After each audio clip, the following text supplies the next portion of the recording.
Salut tout le monde! Récemment, j'ai fait des vidéos sur Mario Massicotte, Jérémy Sordrill. Aussi, j'ai repris EMC TV et la reproche que j'ai reçue le plus souvent, c'était que j'ai utilisé le terme un loup en décrivant Mario Massicotte et Jérémy Sordrill. On m'a souvent approché pour me dire que ce n'était pas une façon de se comporter quand on est dans la foi. Je me suis fait reprocher fortement d'avoir utilisé ce langage contre des frères.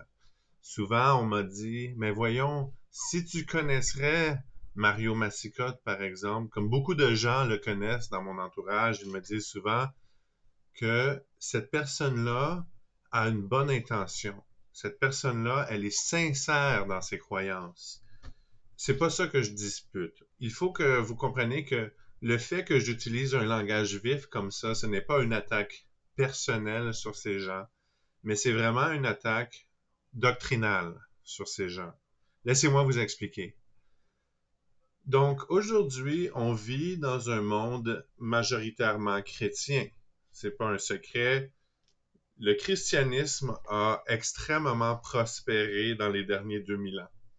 À vrai dire, les États-Unis et le Canada, ce sont des nations qui ont été fondées sur des principes judéo-chrétiens. C'est supposé être des nations qui ont été construites sur les valeurs de la Bible. Donc, c'est pas très difficile si on va d'un coin de rue à un autre, on va trouver une église sur un coin de rue pas trop loin. Il y en a à peu près dans chaque ville et village. Tout ça pour dire que le christianisme, c'est définitivement la religion dominante là où je vis. Dans cette religion dominante, qui est appelée le christianisme, soit catholique ou protestant, il y a cette façon d'interpréter la Bible qui est gravement dans l'erreur. Ces croyants ou ces enseignants-là ont déterminé que les commandements que Dieu a toujours exigés à son peuple dans tout l'Ancien Testament, que ces commandements-là ne sont plus en vigueur. À vrai dire, qu'ils ne sont plus à être gardés par les croyants. Il y a cette interprétation-là que maintenant que le Christ est venu, nous n'avons plus à garder la loi parce que la loi, c'est à vrai dire, c'est un joug. C'est quelque chose d'oppressif que Dieu avait donné à son peuple. Et puis maintenant, nous sommes libres de cette oppression-là que Dieu avait mis sur son peuple. Maintenant, nous pouvons décider nous-mêmes ce qui est bon, basé sur qu'est-ce qu'on ressent dans notre cœur, parce qu'on a tous reçu le Saint-Esprit. Moi, ce que je viens contester, c'est cette interprétation-là. Et en le faisant, bien sûr, je dois utiliser un langage vif. Est-ce que c'est justifié? Bonne question. À vrai dire, est-ce que c'était justifié pour Yeshua, Jésus-Christ, d'appeler les pharisiens race de vipères? Est-ce que c'était justifié pour Paul de traiter les Galatiens de dépourvus d'intelligence?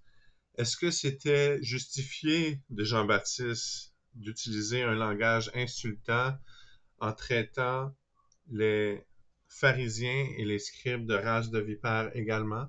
Mais vous allez me dire, mais voyons donc, Frédéric, les pharisiens, c'est pas des chrétiens. On est complètement différents. Les pharisiens, eux, c'était des légalistes. À vrai dire, ils ont été corrigés par Jésus parce qu'ils étaient tellement légalistes avec la loi de Dieu. Mais cette interprétation vient d'une grande incompréhension de la réalité du premier siècle. Les Juifs du premier siècle étaient imprégnés dans ce système religieux que les scribes et les pharisiens avaient créé. À vrai dire, les scribes et les pharisiens avaient créé leur propre religion qui était basée sur la Bible. C'était tout basé sur la Torah, sur Moïse. Par exemple, ils avaient ajouté beaucoup de commandements qui ne se trouvaient pas dans la Bible. Et puis, à cause qu'ils ont fait ça, à cause qu'ils ajoutaient des commandements, Jésus les a traités d'hypocrites.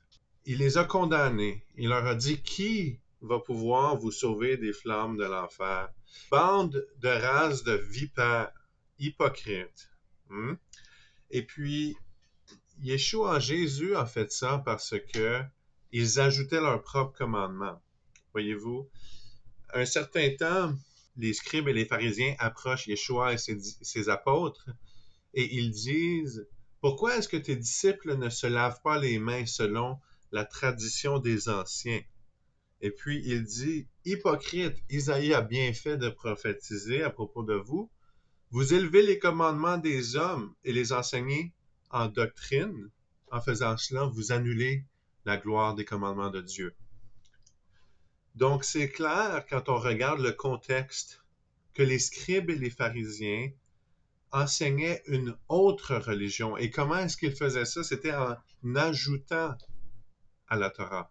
Ils ajoutaient aux commandements. Dans Deutéronome, ça dit, vous n'ajouterez pas aux commandements et vous n'en retrancherez rien. Ça veut dire, vous n'en retirerez rien. D'accord? Donc, et comme on peut voir, Yeshua lui-même a utilisé un langage très difficile, très dur sur les scribes et les pharisiens parce qu'ils rajoutaient des commandements. Mais aujourd'hui, on vit dans un monde là où les chrétiens enseignent une religion basée sur la Bible, mais ils déforment les Écritures pour enlever les commandements. Ils disent on n'a plus besoin de garder les commandements. Et selon Deutéronome, c'est aussi grave de retirer un commandement que d'en ajouter. Et aujourd'hui, j'aimerais juste clarifier que d'avoir traité des enseignants qui touchent des millions de croyants, qui les enseignent qu'on n'a plus besoin des commandements. À vrai dire, tout ce qui a été... tous les commandements ont été remplacés par 2 commandements. Hein? D'aimer Dieu de toute ta force et d'aimer ton prochain. Eh bien, ça, c'est complètement faux. Complètement faux. Parce que d'aimer Dieu, c'est de garder ses commandements. Dans le livre de Jean, ça dit « Voici l'amour de Dieu, que l'on garde ses commandements et qu'ils ne sont pas un fardeau. » Maintenant, les gens disent « Oui, mais on garde la loi du Christ. » Mais Christ lui-même dit qu'il est venu pour garder les commandements du Père. Et puis que l'amour de Dieu, c'est de garder ses commandements. Donc, vous n'écoutez pas le Christ quand vous ne gardez pas ses commandements.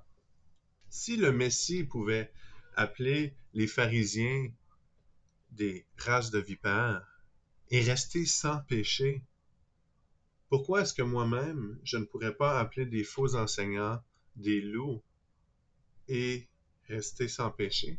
Il faut comprendre qu'un loup qui sait qui est un loup est moins dangereux qu'un loup qui ne sait pas qui est un loup. Laissez-moi vous expliquer. Si vous avez 2 billets de 100$, mais ce sont les 2 des faux billets, et puis il y a un billet qui est évidemment un faux parce qu'il ne ressemble pas du tout à un vrai billet de 100$. Et puis il y a un autre billet qui est presque identique à un vrai billet de 100$. Dites-moi, lequel des 2 billets est le plus dangereux? Évidemment, ça va être le billet qui ressemble le plus au billet identique de 100$. Pourquoi? Parce que la déception devient beaucoup plus subtile.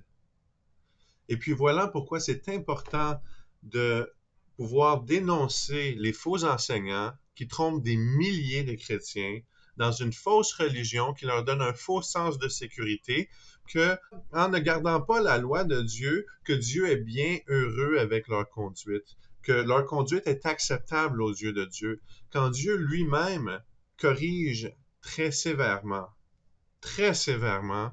les peuples qui ne gardent pas sa loi à travers toute la Bible, du début jusqu'à la fin. Donc, si le commandement d'aimer ton Dieu de tout ton cœur et de toute ta force et d'aimer ton prochain comme toi-même remplace tous les commandements, même les 10 commandements, pourquoi est-ce que Séphora et Ananias ont été tués dans le Nouveau Testament pour avoir menti au Saint-Esprit? Ah, mais vous allez me dire, ah, mais c'est parce qu'ils ont menti. Pourquoi donc, dans le livre d'Isaïe, ça prophétise que ceux qui se sanctifient, et puis ça parle du règne de 1000 ans, que ceux qui se sanctifient et qui mangent la chair de porc et des choses abominables seront détruits, dit l'Éternel. Ça parle du futur. Pourquoi est-ce que dans le dernier paragraphe du dernier livre de l'Ancien Testament, dans le livre de Malachie, ça dit « Souvenez-vous de mon serviteur Moïse, de sa loi qu'il a prêchée. » Pourquoi est-ce que le Messie dit « Ne pensez pas que je suis venu pour abolir la loi et les prophètes. Je ne suis pas venu pour l'abolir, mais pour l'accomplir. Car je vous le dis en vérité, bien, tant que le ciel et la terre ne passeront point, il ne disparaîtra pas de la loi un seul trait de lettre ou un seul iota jusqu'à ce que tout soit accompli. Il ne disparaîtra pas rien. Ne pensez pas que je sois venu pour abolir la loi et les prophètes. » Par exemple, c'est exactement ça que ces enseignants-là font. Ils enseignent tout le monde que la loi n'est plus à être regardée, elle a été accomplie. Ah, mais elle n'est pas abolie, elle n'est pas abolie. On n'a juste pas besoin de la garder. Excuse-moi, mais c'est un jeu de mots, ça. C'est une tromperie, c'est une déception. Le Messie a gardé la loi parfaitement. Les apôtres ont gardé la loi. Si vous étudiez le sujet plus en profondeur, vous allez voir que la loi a été gardée à travers la Bible du début jusqu'à la fin. Et puis quand Paul dit que « Ah, mais avec les Juifs, je suis devenu comme un Juif, avec ceux qui sont sous la loi comme ceux qui sont sous la loi, avec ceux qui sont sans loi, je suis devenu sans loi. » Que vous interprétez ça pour dire que quand Paul était avec les tueurs, il commettait des meurtres, et puis quand Paul était avec les idolâtres, il se prosternait devant une idole. Et puis quand Paul était avec les Juifs, il gardait la loi juste pour tromper les Juifs. Parce que c'est exactement ça que vous êtes en train de dire quand vous dites que Paul changeait de camp dépendamment avec qui il était pour convaincre les Juifs. Quand Paul lui-même reprend Pierre fortement pour agir différemment quand il était avec les Juifs, quand Pierre lui-même arrête de manger avec les gentils convertis quand les Juifs se présentaient alentour de lui. Paul n'a jamais changé de visage dépendamment avec qui il était. Paul était zélé. Selon ses propres paroles, il était zélé parce qu'il croyait tout ce qui était dans la loi et les prophètes selon la foi de ses pères. Voyez-vous, ce que je prêche, ce n'est pas le salut par la loi. Ce que je prêche, c'est l'observance de la loi par amour pour Dieu. Parce que le salut s'obtient seulement dans le sacrifice accompli du Messie. Amen. C'est sa grâce manifestée à travers son sacrifice. Mais ça ne veut pas dire que parce que je suis pardonné pour avoir brisé la loi, que maintenant je peux continuer à briser la loi pour le reste de ma vie. La loi n'est pas un fardeau. Il dit « Mon joug est doux et léger ». Si on regarde dans le Nouveau Testament, le nombre de fois que l'autorité de la Torah a été utilisée par les apôtres et par le Messie lui-même, c'est fou le nombre de références qu'on trouve à la loi de Moïse. Et puis en faisant ce genre de vidéo, là où je corrige des enseignants populaires, je m'embarque en guerre contre 95% des chrétiens.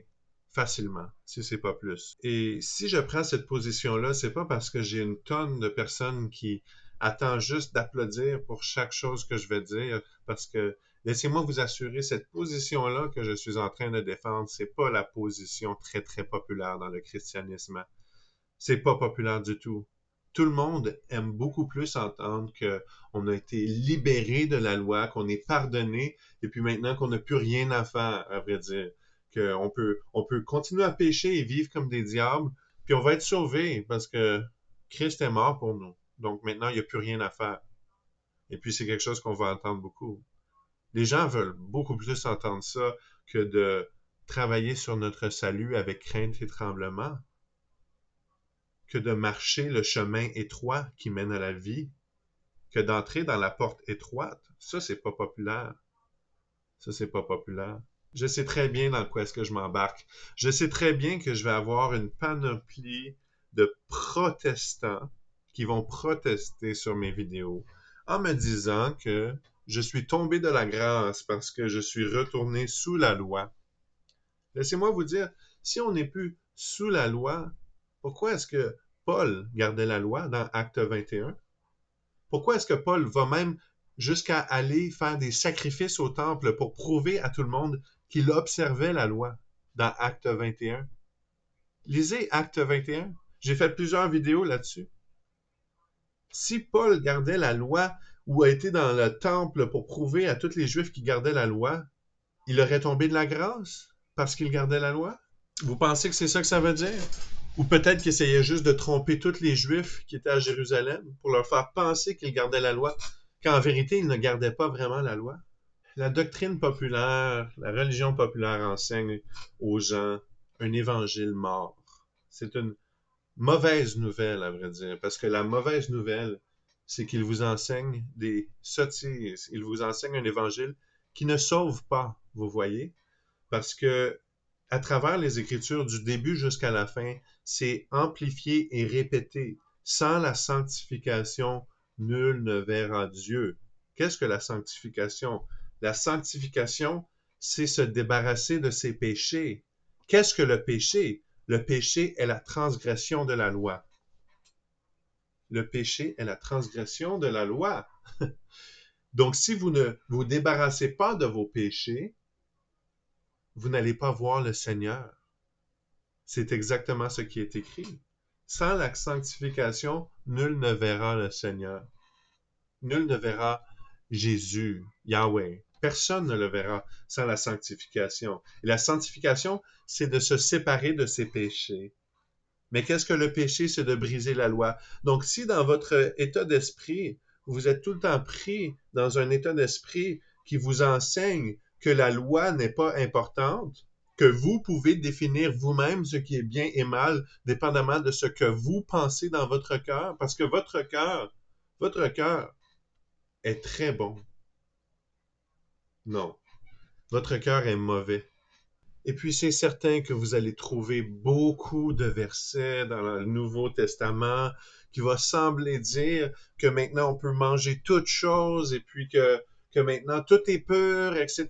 Mais bien sûr, il n'y a aucune faute de traduction là-dedans. Bien sûr, tout est super bien écrit dans votre langage et puis il n'y a aucun manque de contexte culturel du premier siècle là-dedans.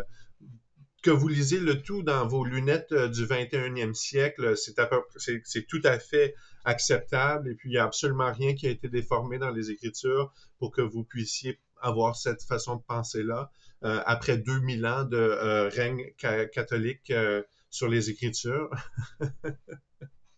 Pensez-y un petit peu.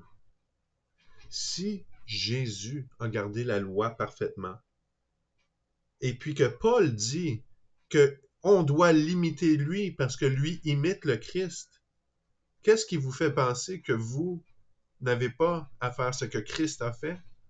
Qu'est-ce qui vous fait penser que maintenant vous pouvez célébrer Noël quand le Christ n'a pas célébré Noël? Lui, il a gardé les fêtes de la Torah, les 7 fêtes bibliques. Qu'est-ce qui vous fait penser que maintenant vous pouvez manger du porc? Même si Christ n'a pas mangé de porc, c'est écrit dans les Écritures.